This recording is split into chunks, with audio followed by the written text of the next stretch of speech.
go stateside briefly now and talk to Greg Swenson, who's chairman of Republicans Overseas UK, about what the heck is going on in the US government. A very good morning to you, Greg. Good morning, Julia. Good to see you. First of all, can we talk about this US government shutdown? It's the first time in 6 years this has happened. It used to be an annual thing for quite a while. Why has it happened, and what does it actually mean for ordinary Americans?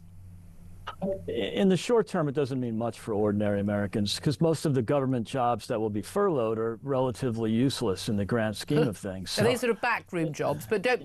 I mean, and how long? Well, how long are they shut down for? It's unpredictable. I think the longest duration shutdown was the last one in 2018, or the end of 18, early 19. And that was, I think, 35 days. That was the record. But usually they end a lot sooner. This is a bit of gamesmanship on the part of the Democrats. I don't think it will work because really the Republicans have all the cards right now. But in terms of how the government can be back up and running, I mean, people lose their pay when they're sent home. Yeah. A lot of these, ordinary working Americans. But there has been some threat from Donald Trump of basically sacking a load of these people. Well, and that's what's interesting, Julie, and that's when I say the Republicans hold all the cards. I mean, they will not be blamed for this. Usually, the party who causes this is the party that rejects what's called a clean bill.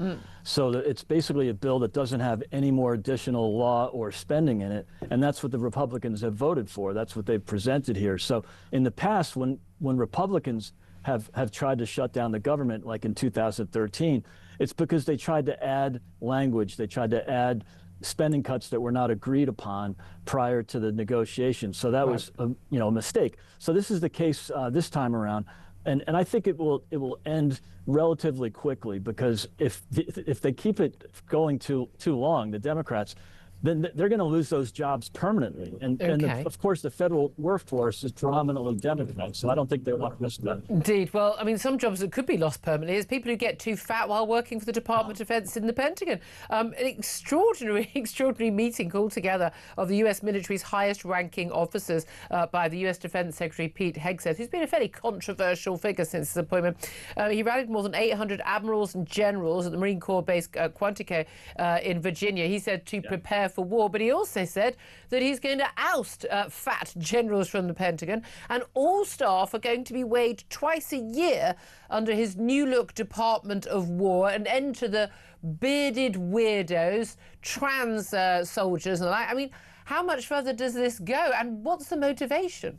Well, the motivation is clear. He just wants to bring, as he says repeatedly, he wants to bring lethality back to the military and stop with all this silliness, the DEI workshops, and as he said, dudes in dresses, which I thought was funny. I read the speech, but then I actually watched it on television. It was much better live because he is pretty animated. But I do think, it's a common sense revolution again. I mean, we've had 9 months of this, but it really is a common sense revolution. He's just bringing discipline back to the military and getting rid of all these silly experiments with social justice and climate fanaticism. Well, I mean, we have had a lot of that in our own military here about, don't hire the best people to train as our top fighter jet pilots, because we've got too many white straight men. We need people of color, we need women, we need gay people, people who I don't even know what the queer thing is. Other than that, it's not very attractive. I mean, that's largely what it means, I think, people. But this is the thing. I mean, but there's a very big difference, isn't there, between expecting people to be fighting fit, and saying and then just being a bit bigoted about appearance. It's quite clear. He's very trim, pretty dashing man himself, expecting everyone to look like him. But why do all the generals need to be weighed in? I mean, there is an obesity crisis in America. There's no doubt at all about that. And I'm not sure you want a load of your soldiers to be wobbling along the battlefield. You need people who are able to carry their comrades out of harm's way if needed. But is this just sort of kind of fascism? Is this just sort of trans bashing, or is there a purpose to it? Yeah, I don't think it's fat shaming gone wild here. I think look, obviously, if you're in combat positions, then you must be fit. I don't think that's new. That's not new at all. But I think what he's saying is he wants this to be part of the culture. I don't think the generals will be held to the same standards. I think it'll be adjusted for age. It'll be adjusted for height, obviously. So look, this is just a way of kind of rebranding the military, and that's why they went with the new name, Secretary of War, the War Department. not the Secretary of Defense. So, this is just part of the rebranding. I think it's great that, he's not going to have facial hair. He's not going to have, these overweight administrative types. So, look, this is just a return to the core basic principles of the greatest military, ever assembled. Yeah.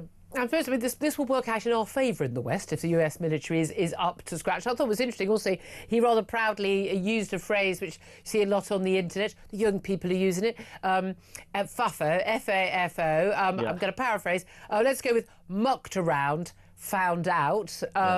He's basically talking about America reasserting itself. But at the same time, we've got a president who says he's not a president for war, he's a president for peace. Yeah, absolutely. I think that the Secretary of War, Pete Hegseth, repeated it several times in the talk, and you hear it from the president all the time. The best way to avoid war is to prepare for war. So it's basically the peace through strength argument that goes back to the Reagan years.